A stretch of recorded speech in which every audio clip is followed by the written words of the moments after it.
The adventure motorcycle segment has been growing steadily for some time, but has really picked up steam in the past few years, with almost all manufacturers jumping onto the bandwagon, including Harley-Davidson and even exotic brands such as Aprilia and MV Agusta. Adventure bikes have always been quite pricey, but now thanks to the competition, there are a lot of models coming under $10,000. Here is a list of all adventure bikes that are available to purchase below the $10,000 mark, in order of displacement, from smallest to largest. First up is the Kawasaki VS X300, starting at $5,899. While Kawasaki doesn't give an official claimed horsepower figure for the VS X300, it does offer 19.2 pound-feet of torque at an unspecified RPM. The telescopic front fork offers 5.1 inches of suspension travel, while the Unitrack swing arm with 5-way spring preload adjustability offers 5.8 inches. It rides on a pair of spoked wheels with a 19 inches unit up front and a 17 inches unit in the rear.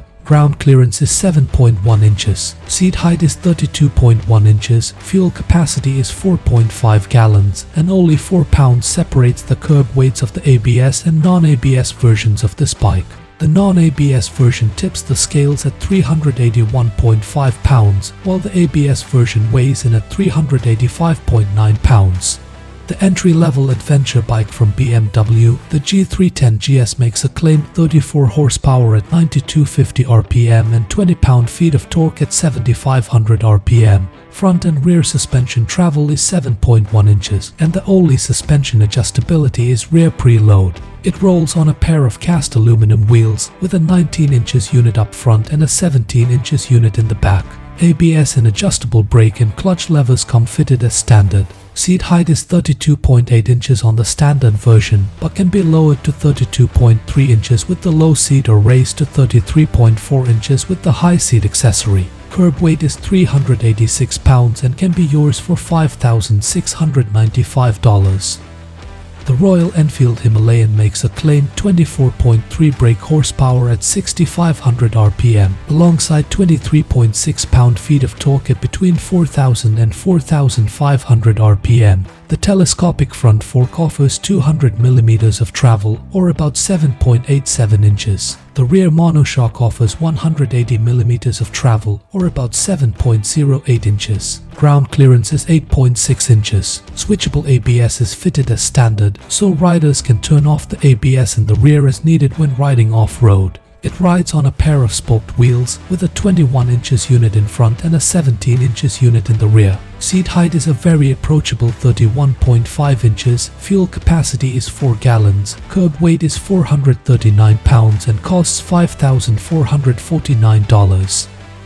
Honda US doesn't list horsepower and torque figures for the CB500X, but Honda Europe claims 35 kilowatts or about 46.9 horsepower at 8,600 RPM and 43 Newton meters, which is about 31.7 pound-feet of torque at 6,500 RPM. As always, bikes going by the same model name may be tuned slightly differently in different markets. In any case, other features of the CB500X include a slipper assist clutch, standard ABS, an upside-down show a separate function fork, a Pro-Link rear suspension, cast aluminum wheels, 19 inches up front and 17 inches in the rear, an LCD display, and a 2-position windscreen. Suspension travel is 5.9 inches up front and 5.3 inches in the rear. Seat height is 32.8 inches. Fuel capacity is 4.7 gallons. Curb weight is 439 pounds and price starts at $7,299.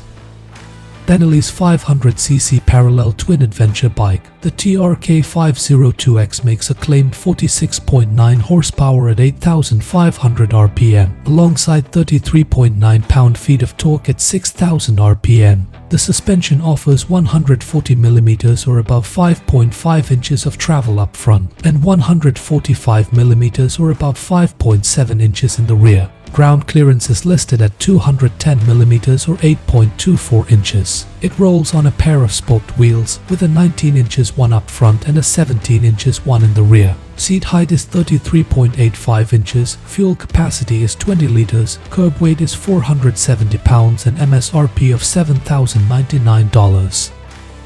Suzuki decided to take that 645cc V-twin from their popular SV650 and recontextualize it as an equally capable middleweight adventure bike, the VStrom 650. It rides on cast aluminum wheels, 19 inches in the front and 17 inches in the rear, and other features include low RPM assist, 3 traction control modes, ABS, and Suzuki's Easy Start system, which lets you start the bike up by simply pushing a button if the bike is in neutral, no clutch needed. Ground clearance is 6.7 inches, seat height is 32.9 inches, and curb weight is 470 pounds. Bump up to the VStrom 650 XT for spoked wheels with tubeless tires, hand guards, and lower engine protection at an MSRP of $9,599. You could also get extra deluxe with the VStrom 650 XT Adventure, which adds a pair of 37-liter quick-release aluminum panniers, an accessory bar, a handlebar cross brace, blue anodized and tubeless spoked wheels, and mirror extensions fitted as standard for an MSRP of $10,799. The X-Cape 650 from Italian brand MotoMovi is powered by a 649cc parallel twin that makes a claimed 60 horsepower at 8250 RPM, alongside 41 pound-feet of torque at 7000 RPM.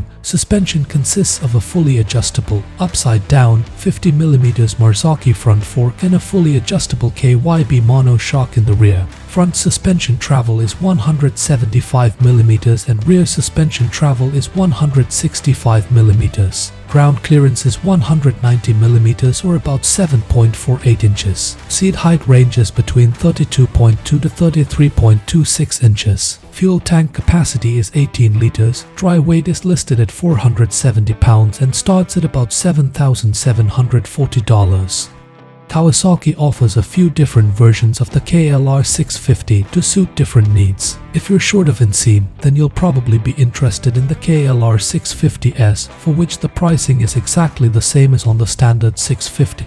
But the seat height is a much more approachable 32.1 inches compared to the 34.3 inches of the standard KLR. Ground clearance drops a little as well, to 7.3 inches. Kawasaki also offers 2 up-spec KLR 650 variants, the Traveler ABS and the Adventure. The Traveler ABS comes with a top case and 2-position adjustable windscreen, while the Adventure comes with hard side cases and fog lamps. MSRP on the Traveler ABS is $7,599, while MSRP on the Adventure is $7,899 for the one without ABS and $8,199 for the one with ABS.